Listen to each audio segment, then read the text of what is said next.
Hello, everyone, and welcome to TRG 30.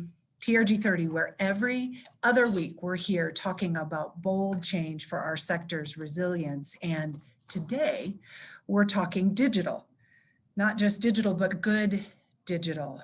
And you might think, man, Jill, good digital. We've been working on digital all year long, honing our skills all year.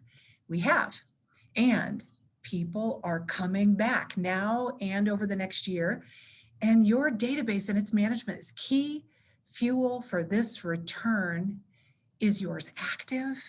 Might it, in fact, have gotten dormant? Now is the time, we think, to dig deeper, to rethink some of the things that we've done for the past 12 months and maybe even prior to the pandemic. During TRG, you've been with me when we've talked about reigniting sales and relationships in our communities. And we know the scarcity of our resources. Last week, we talked about the scarcity of our inventory.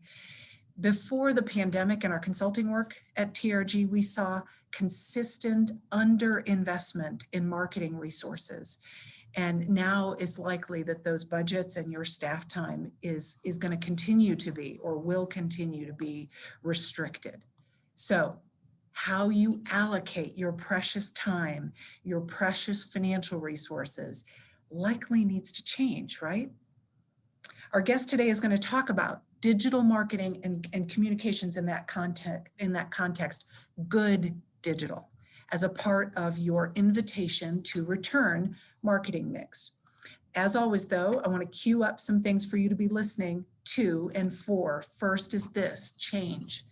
Does this conversation change any of your thinking about what you have been doing recently or prior? And then does that provide you an opportunity to do something we've also been talking about, testing and learning? How can you now test your assumptions about the things you've been up to? And recurring themes here: flexibility and agility in your work, and alignment. Alignment, more important than ever as we look to reopen, and the pressure is going to be on to show up and to have your marketing show up in very bold ways. So my guest today to talk about this and more is James Dale, who's the Managing Director of Sine Digital in the UK. At Sine, and the reason he's here with us today, James has worked closely on digital strategy for leading West End producers and regional theaters across the UK. He's also an artist. Prior to co-founding Sine, James worked as a musician and a professional songwriter for EMI Music and Faber Publishing. He's also here because James is provoking the sector to be smarter with their campaigns, make better use of often limited marketing dollars and pounds for all of us. And crucially, Sine is getting results, which TRG shares a passion for. James, welcome. We are so pleased to have you here with us today. I look forward so much to this conversation with you. Maybe the thing to do actually is to start with a bias that I know you have about how digital fits within the marketing mix. And I'm curious, are you going to tell us all here that it's digital first, digital all the time? Hi, Joe. Thanks so much for having me. I think it's good to take a step back and just, what we talk about in our approach and the way that I look at digital in particular, this doesn't really just apply necessarily even for the whole of theatre or for arts or for the charity sector or for the commercial sector. This is an approach that works for us, but not only for us, for digital agencies across the globe at the moment, for e-commerce, for music, for absolutely everything. And I think it's really, really important that particularly the art sector looks at what's going on in other parts, in different industries, in industries that are driving these technologies forward, and takes what's good and takes what's working and become much smarter with the way they spend their marketing budget. Yeah, even before we get started, I love that you said that, because in this room, we have charitable and nonprofit arts and cultural organizations, theaters, and we have commercial. And there is so much, we're a part of a shared ecology here. So I love that you've started there. So you'll put digital in that context, do that. Yeah, so I think it's good to look at it in terms of when we work with e-commerce clients, for example, we're not really talking about, are you guys going to take a digital first strategy, or do we need to bring in a big agency who can do out of home or traditional media? That conversation never happens. It starts with, what are we trying to achieve? What are we trying to sell? How do we build our website? Does that website become part of something physical like a shop, or what are the other aspects? And then we look at a digital first campaign that doesn't eliminate other media forms down the line. It's about getting your website right, getting your traffic to your website right, and most importantly, telling the right stories to the right customers. And really that's the key, is what stories are you telling to which audiences, and then what happens when you make them go somewhere like a website, and then what happens when they arrive at a physical building. What stories are being told long after they've bought a ticket, all the way through to what is the experience, and then what's the post experience. Digital bleeds into all of these things. So from my side, it's not really a digital bias, it's more accelerating areas that I feel are often neglected because people don't want to dig into digital in the right way. So interesting. It's like a journey that I just went on with you digitally. So I'm experiencing the venue, the art form digitally, via website, often, lots. And then I'm engaged or not. And I visit, I get to a place where I can buy or not. I get there or not. There's a whole pathway here, but the sale is crucial, right? The sale is the point. Yeah, so from our side, if we talk about, omni-channel approach, it's all about eliminating wastage, I think, is the key, and eliminating the copy and paste campaigns, which can be so dangerous, even if they've worked previously, by the way, for something that feels like it's really, really important to look at, if you're running a digital campaign, what are you trying to achieve from it? And if the answer is sales, then everything you do should be focused to sales. Now, that doesn't mean that every message becomes 20% off, 50% off. I'm thinking e-commerce here rather than theatre, but we all know what happens in arts as well. Very quickly we're discounting tickets or making offers. It's not about that in terms of sales. It's about, how do you tell a story to someone and get them through efficiently through your customer flow so that they have the best experience and they feel part of what's going on. But really importantly, you can lose sight of what causes that sale when you start to think too much outside of the box in terms of, we have to reach lots of people. The more people we reach, the more people end up on the website, right? Well, I'll talk a bit about best practices later if we have time, but essentially there's so many smart things you can do to optimize for sale that people don't do with their digital campaigns at the moment. And even within digital, the wastage is enormous. Yeah, wastage, super interesting term. I queued this up, we're getting ready to reopen. And whether you're a commercial entity or a nonprofit, the pressures are going to be ferocious to be seen, right? You remember when we started, the pressure to just be seen for free resulted in us really dumping a whole lot of free content out there to remind everyone, we're still here, we're still here. My expectation as I listen to you talk is that the pressure will be even more ferocious to say, we are back, and to be seen everywhere. Our board members, our investors, our administrative leaders are going to want to feel like we're back, right? And so how are you counseling clients to deal with that? Yeah, I think that's such a good point. And I think that when we reopened the West End last year, there was very much that pressure that you're talking about. And we were able to use data and audience analysis to, one, show that actually not doing traditional campaigns in a time of open and close, because you have to book these things in advance, you have to spend a lot of money on them. We're looking at, with a digital campaign, you can turn it off in a flash. We can get data in and we can stop and we can learn. But most importantly, we can actually really pinpoint a return on the spend. So how much money is coming in for every pound or dollar that we're spending, how much is coming back in? And that's really, really important, because if what we were able to see from that in the data was a much kinder and more open audience to arts, because people, one, a lot of stories in the UK have been about how badly hit the sector has been. So we're very much now, I think, able to talk to these audiences, and they're in a kind of mode almost for the arts. We're seeing a huge take up for tickets. We're seeing it's easy to convert on digital, but equally, you then have to weigh up the cost of digital against other formats. So I'd say the big thing there is, if you want to be flexible, you want to be smart with your spend. How much does it cost to take out a full page ad in a newspaper? How much does it cost to take out a billboard or whatever you want to spend money on? It's not just the costs in pounds and dollars. It's the cost in what you gain from it and what you lose from it. So a lot of our clients will look at it and say, right, if we spend £100,000, let's say, on a digital campaign on Facebook, we're going to reach 24 million people will see the ads on it. That's kind of an average campaign. We're probably going to bring in around between 300,000 and £1 million worth of sales for that, right? We're going to get data on everyone that's looked at every single advert. We're going to be able to retarget people, and we're going to learn. We're going to learn a hell of a lot from the amount of traffic that we drive. We might learn that our website's terrible. We might learn that we're saying the wrong things. When you take out a full page ad and a billboard, you get a distribution metric, sure. And then what data do you get back?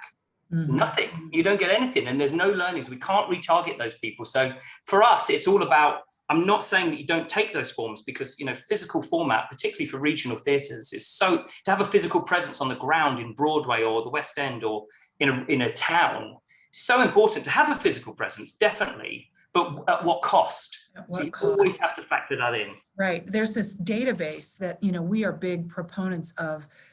Results and data, James. So you're singing our song here. And at what financial cost, and what cost if we don't get the ability to measure. It's why we are proponents of direct response, direct mail, which is expensive. It's expensive everywhere, but especially in the UK and Canada. And yet we have an ability to see how Jill responded and measure the return on investment specifically. And the pressure to announce our return, understanding clearly what you're trying to achieve with that, if you are going to be required to do it, and you may well be, being crystal clear alignment about why we're doing this. And it's not about collecting database data. It's not about collecting the kind of data that you're talking about. It's about brand, maybe, as much as it is about being able to track return on investment in specific pounds and dollars. Okay, so we are going to get to best practices, but maybe as context for that, boy, have we, here you and I are in a digital space. The pandemic has reframed digital so much, and we are in it in our offices. We dumped tons of it into the ether at the beginning of the pandemic, lots of free content. This has been disruptive, but also I think positive to digital. Reflect on that. And I'm sure you've got an idea or two about what it means to our future as it relates to digital, and what our people in this room should be thinking about. Yeah, absolutely. There's the huge, the changes, they're too much to talk about in the time that we have, obviously, but just in the digital world, but just in the world of arts anyway, it's been such a big shift that it's hard to really compute until you've gone back out there and looked at how it's changed. But we have done that. And one of the biggest changes that we've seen is a movement of particularly baby boomers moving on to digital devices and becoming much more digitally savvy, using iPads for Zoom, using laptops for Zoom, being forced to, in order to, there's nothing better, really to force digital change, I suppose, than actually making someone have to do something for their job. But then if in a world where we had a pandemic, it's like you can't talk to your family unless you learn how to do this. Anyway, we got people now not only using Zoom, but they're using iPads for the first time properly. And we're seeing a huge trend between, older generations now purchasing on iPads and mobile devices and purchasing digitally a lot more. But by the way, we shouldn't kid ourselves. It was already there. Facebook was very predominantly, there's 2.7 billion people on Facebook. So Facebook was already very much there in terms of you can reach an older generation, you can talk to them. They watch content for longer, by the way. The other thing that's happened, something we called a couple of years ago, was TikTok was going to go through the roof. And what I didn't call was how fast it was going to go through the roof. It's the most downloaded app last year in the world. And what happened with TikTok was really interesting. Very, very young demographics, at the start of lockdown, I was talking to producers in the West End who were saying it's not our audience. We work on Six in the West End, and Six was very much, that is our audience. Oh my God, such a great show. But a lot of people were saying, that's not our audience, it's not our audience. And what happened during coronavirus was a huge movement of millennials into TikTok. And the reason being that people were getting WhatsApp messages with very funny memes on or very funny content, and there'd be a little TikTok logo, and lots of people, because they had more time, were like, wow, actually, maybe there's some content on TikTok that's for me, and I'm in my late 20s or in my mid 30s. So we've seen a big shift onto TikTok, because why was the world's most downloaded app last year? You can't underestimate the stories that you can tell on these platforms with authentic content. And anyway, that's become a very, very powerful platform. And I'd say moving forward, more change. More change, and all the more reason, I think, for people to, particularly in venues, to own up to the fact that it's moving faster than we can keep up with. Politicians aren't owning up to the fact that legislation has not kept up with digital change. They're not owning up to it. And it's okay for all of us. I was basically 4 years ago, I was a musician. I was on benefits. My record label checks had really died down, and I started a new business. I didn't know anything about digital. There's nothing wrong with accepting that. The reason I got into this was because I didn't know anything about digital and what the hell happened to my music career. Why are my numbers big and then I can't do this? And why are these numbers terrible? And what happened to MySpace? Where the hell did that go? We used to have all these fans on MySpace. Anyway, so the whole thing is that it's okay to own up to the fact that it's changing faster than you can keep up with. And I think it's really important that we have conversations, not only with, within our employment, but, with producers and with people we work with about, this is changing. We need to come together and work out how we're going to approach this, because it's okay to not understand everything. Yeah, so you just hit on my family. Like, my parents aren't boomers, they're silent generation, and they now know how to use Zoom and Facebook and other things. And my kid is 15 and a half. TikTok is constantly in my sphere. And I think, my gosh, so taking it back to the people here, and they look at their staffs and the resources that they need, or the people that they need around them.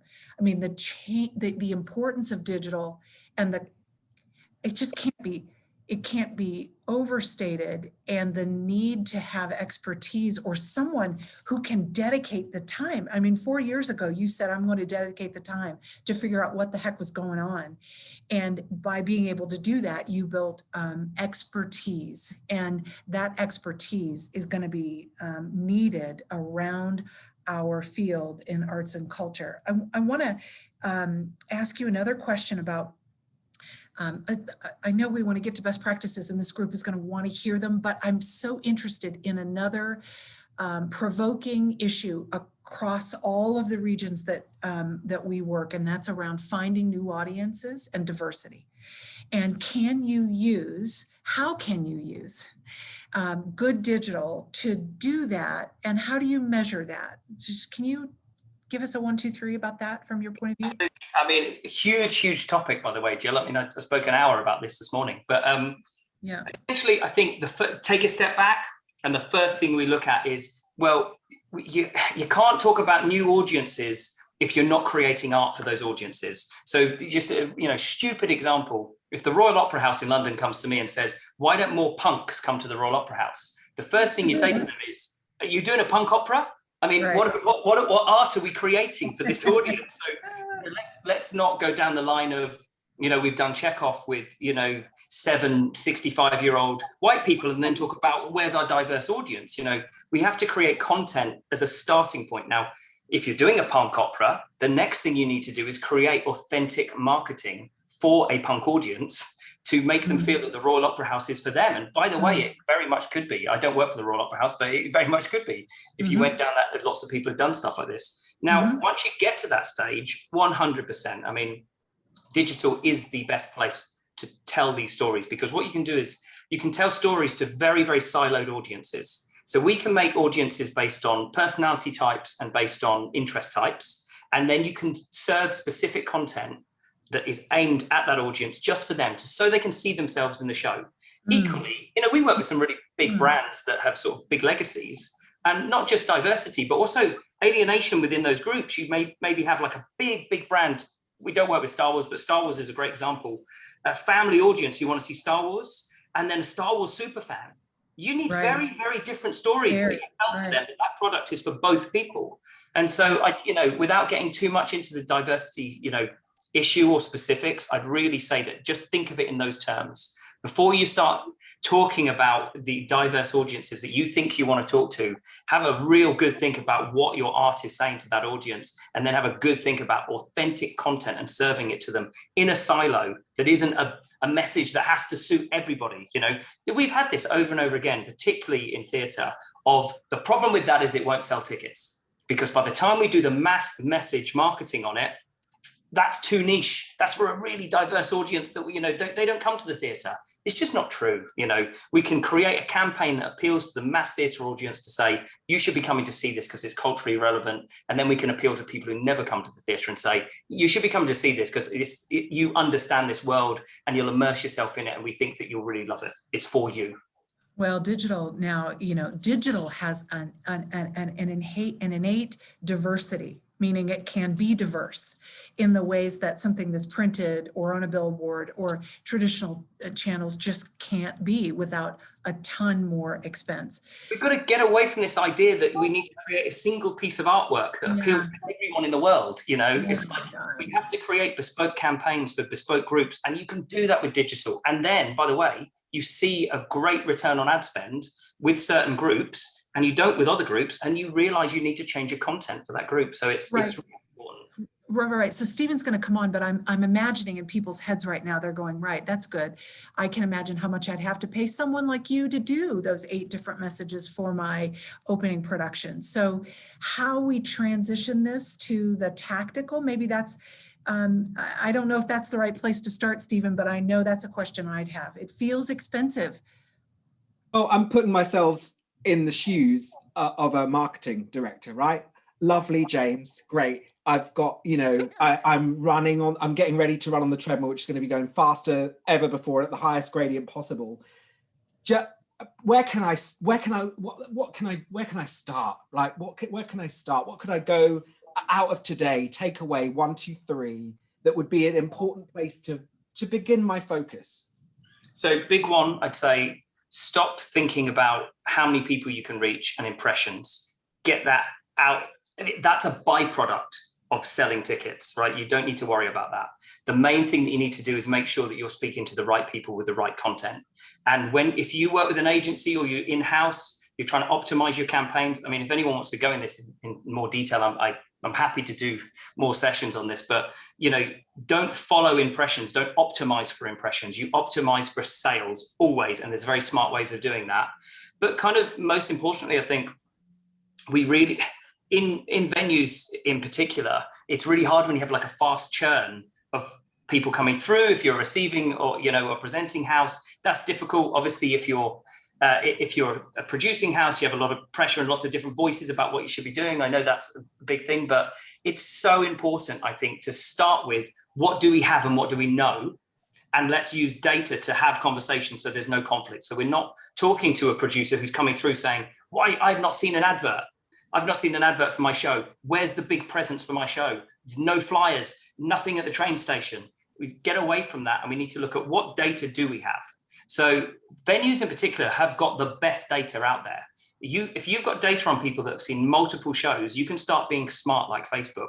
You can start putting them into different audience types based on interests. To be honest, age and demographics are almost irrelevant sometimes with the way that you look at this. Sorry, that's my Alexa telling me someone's at the front door. It's very high tech here. Can she answer the door for you? I wish she would. But if you've got, I was saying this to Stephen the other day, if you've got really, really good data on people who've seen multiple shows, then you can start to, don't just have them in one segment, start to build 20 segments for different audiences before you even talk to a marketing company, because you've already got the power in-house. Start to look at what you have. And then I say also, don't talk to a marketing generalist company. I think talk to a digital consultant. I think don't even talk to a digital agency like our agency. Talk to a digital consultant and look at what you have, because you're actually in the driving seat. And I kind of envy venues in that way. I'd love to work in a venue now and just be like, look what we can do with this data. But you are in the driving seat and you have the data, and bring a consultant in if you need to, and train your teams and educate your teams. It doesn't need to be expensive, and marketing directors shouldn't feel that they need to pretend to producers and even senior management that I understand all of this. I'm on top of TikTok. No one is. You can't be. It's impossible. You need consultants. You need to bring people in at the right time, and that's what I'd say. That's how to start. James, we know at TRG the churn, particularly of new audiences, is high.